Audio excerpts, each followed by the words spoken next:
Hi there, I'm Chris Smith. And I'm Ree Morgan. And we've reached the climax of day 2 at IFA. Now, yesterday was all about the hard news, the breaking stories. Today was all about touring the stands and getting a real feel for the products that we saw today. Hey, Ree. Yeah, we got our hands dirty today here at IFA. So speaking, you'll find out about that later. But first up, we went to see Sony this morning and their brand new Pocket HD camcorder, the PM1, which I in particular found very, very interesting. Really nice with its swivel lens and the capacity to shoot full HD video as well. Nice design too. What do you think, Ree? I loved it. The colour, it was orange, and it was really easy to use as well. It felt like a bit like the Sanyos with the shoot, like the camera and then the film mode, just one touch away. And it was bigger than the Flip, but it was much lighter.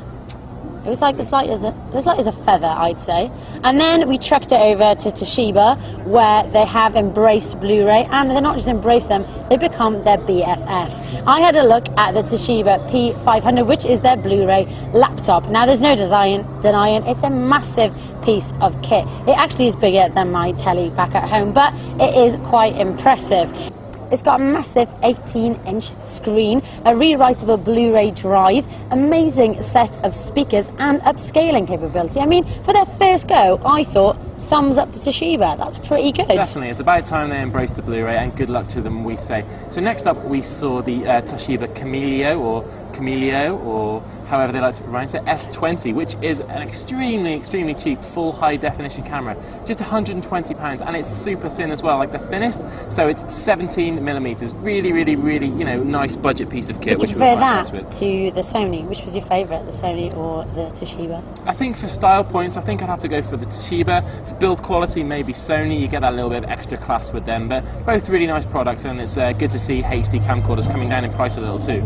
Yeah, and we were busy at the Toshiba stand because I also had a look at their new Journey Touch, which is their multimedia tablet, 7 inches in size, fully touchscreen, and you get applications on there like Facebook, YouTube, as well as internet browsing. Not only that, you can play MP3 players as well. I quite like that. It was a bit sticky, the touchscreen. But it's a noble first effort from Tosh. Again, I wasn't too sure about the touchscreen on the device or the navigation system really, but we'll see when it comes to release in the next few months. And we did get some breaking news at Toshiba as well. We did. We sneaked a little bit of info outside of one of the product managers at the stand, who tells us that Toshiba are working on their own ebook reader, which is set to come in mid-2010. They're actually working on a 7-inch and a 9-inch model.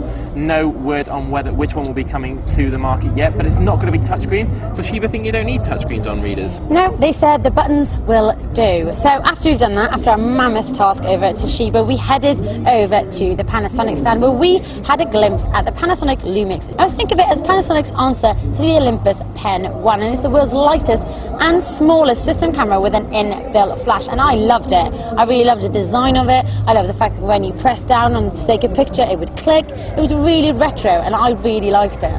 Yeah, I did too. For HD video as well, it's a really nice way to switch between video and stills as well. Amazing retro design, interchangeable lenses, which is nice. But yeah, take a look at our hands-on. You'll get more details on that. Yep. And then after that, I had a bit of playtime, I think. We headed over to the hottest gadget at IFA 2009. It was in the Philips stand, and we were raving about it yesterday. In fact, everyone here has been raving about it. It is the Philips Intimate Massager number 2. And I've never been so embarrassed. There's a whole audience watching me doing my hands-on. And yeah, it was nice. What can you say about an intimate massager, apart from the fact that it is pretty intimate, and I had to do it not do it in public. I mean, I had to do the hands-on in public. I really like the fact that it was a two-way scenario this time. So there was some pleasure for the gentleman as well, with a nice little cupping device and a nice little probing device for the female. So take what you will from that. We had a good laugh, and everyone had a good laugh at us. So yeah, that was the Philips Intimate Massager too. And after that, we went. We stepped down. I feel. Well, not stepped down. Yeah. We went all anorexic over at the Samsung stand. We cooled off, didn't we? Yeah, we cooled off at the Samsung stand with a 7-inch LED TV, which is actually thinner than the Apple iPhone. Great picture. We enjoyed a bit of the case of Benjamin Button on the trailers there. Not a bad piece of kit at all. We'll be waiting for that in January.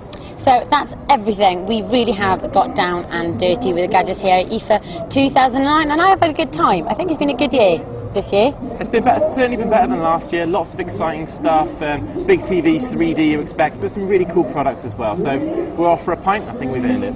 Yeah, so check out back@t3.com for all the hands-on, all the latest news and videos. This is me, Ree Morgan, I'm Chris Smith. here at T3.